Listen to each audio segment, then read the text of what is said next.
how things played out? No, things kind of just played out that way. I think the environment was a little bit different for me, and I didn't. It took me a while to really get on my game. I played a little safe with a couple different things and didn't do things that I normally would do during training.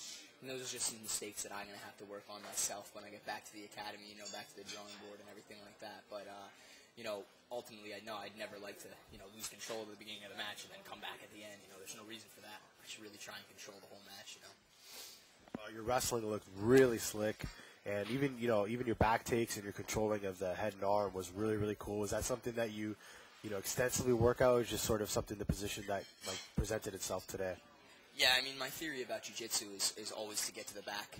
That's where I feel that no matter how big, how strong your opponent is, you're always going to be able to submit them. So I pretty much, all my jiu-jitsu tries to lead me to taking my partner's back. And as far as the wrestling is concerned, I still feel that even though it looks kind of good, I feel it's a little rusty. I've been working on it a little bit at Rutgers. They have kind of, I've been able to work in with their wrestling program a little bit, and they've been helping me out a lot. So just some of my basics and things I've been improving a lot. Some wrestlers that are coming to our academy have been helping me out a lot as well. All right, prediction. I don't know who got the points there. I kind of missed that, unfortunately. But who do you think, Fowler or Samuel Braga? I don't. What's the points right now? I can't see. 2-0. Who's up? I don't know. That's what I missed. Okay. Man, I like Fowler for this. He looks like he's really advancing. Trying to pass the guard here. So I'm going to go with him. I don't know how much time is left. We'll see. All right, guys. This is Gary Tonin from Ocean County, BJJ. Yes, sir. Yeah, he was actually a third-round alternate. And if you watch his matches today, you'll know that he's definitely a name to be recognized. He's going to be making some big waves in the future in grappling. Did an awesome job today, so it's great to have him here. So what do you think now, knowing that a guy like Samuel Braga, if you were Mike Fowler, with a tricky guard like that, spinning constantly, what would you do if you're Fowler trying to pass on top? Would you try to flatten him out, or would you just try to stay on top, try to move laterally? Give us some of your insight. A lot of guys lately now, the lighter guys especially, working a lot of that type of guard, upside down guard, reverse de la Hiva, inverted and all that stuff. It's really tough to deal with. Basically just try and keep away until you get your opportunity to get to the underhook and flatten them out, get them so that they're in a position where you can control them instead of them spinning all over the place and controlling your movement. Very cool insights. And once again, we're back in that position. Samuel Braga keeps going for that reverse de la Hiva, that spin. Everyone's got kind of a different name for it. Yeah. I've been told Kiss of the Dragon, and Fowler's doing. I gotta give props, man. He's been off for a couple of years. This is his first time back at this weight for a long time, and he's had a submission win already. He's really doing well against Samuel Braga, who's been really competing a lot in the IBJJF competition. So, props to Fowler. I think he totally could win the match and eventually the tournament. He's beaten 80cc legends. Oh, Samuel Braga trying an arm drag there. Fowler just shrugging it off. Very, very technical matchup. Now, if you were Samuel, do you think at one point you would switch your strategy from constantly playing guard to perhaps maybe going for an underhook and looking for a single leg, trying to sit up on Fowler? Yeah, because that's kind of my game. But these guys, if that's something that you're constantly practicing inside the academy, you're working your guard, you're working on getting inverted and all that stuff. You want to use what you use most at the academy. I always try and compete exactly the way that I train. As best as I possibly can, because that's going to be the stuff that you're best at as far as competition is concerned. So, whatever he feels most comfortable with is probably what he should stick with. Sometimes you got to switch it up and go for stuff a little bit different, but that's pretty much it. All right, any tournaments coming up or tournaments, or I don't know, do you fight MMA, or do you have any aspirations? Tell us what's coming up for you. One day, MMA is a possibility in the future, but not until I win a black belt world title. I mean, that's my personal, the way I feel about it. Right now, we got Abu Dhabi Pro coming up, Pan Ams, and Worlds, all kind of in a row there. So a lot of big tournaments coming up, a lot of chance to really prove myself. So I'm super excited about that. Samuel Braga now once again gets that sweep. He spins under, almost gets Fowler, but they were close to the edge. I mean, that's gotta suck when you almost get a sweep like that, and the guy goes out of bounds. I mean, really frustrating, but it's all part of the game. It's part of the mental strategy, as we know in jiu-jitsu. It's a very physical competition, but mentally the strategy aspect is insane. And having the confidence and continuing with your game plan is one of those things just as important, if not more important, than the techniques and hours of training that you put in. So very, very cool to see this match so far. Yeah, absolutely. Understanding the rules and being able to use your game to the advantage of the rules, is something that you really need to pay attention to and work on if possible. I mean, sometimes you're never going to really get a full understanding of what the rules are before you get a chance to compete.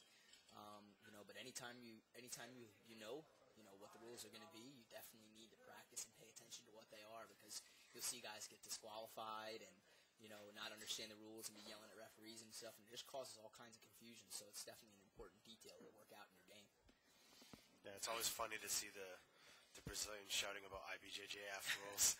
It could be like NAGA, and they could be freaking out about that. Hope none of them are around me right now, but usually it's always funny to see stuff like that happen. But getting back to the action, Braga on top. He's got head and arm real tight. A little bit of a different position that we've seen pretty much the most of the matchup. And, let's see what Fowler's guard is like. He had a really nice single leg X guard. Looked like a single leg X guard sweep or something early on against Bodycom. So, but Samuel Braga, multiple time world jiu-jitsu champion in the gi, and, as well as other jiu-jitsu competitions. So, we shall see.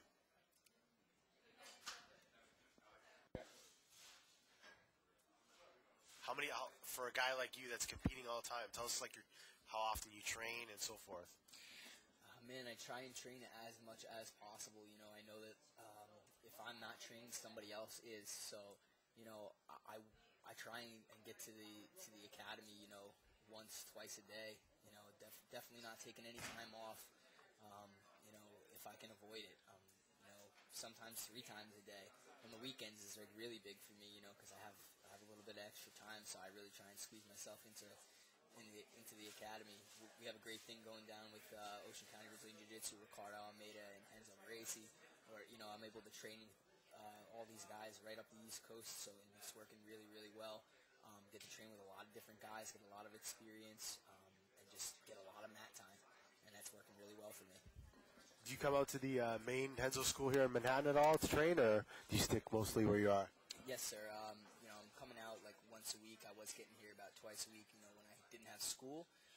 But yeah, Gianni Grippo, actually the person that I'm subbing in for as the alternate, organizes something on Saturdays for all the competition guys in the gi. So yeah, I come out here.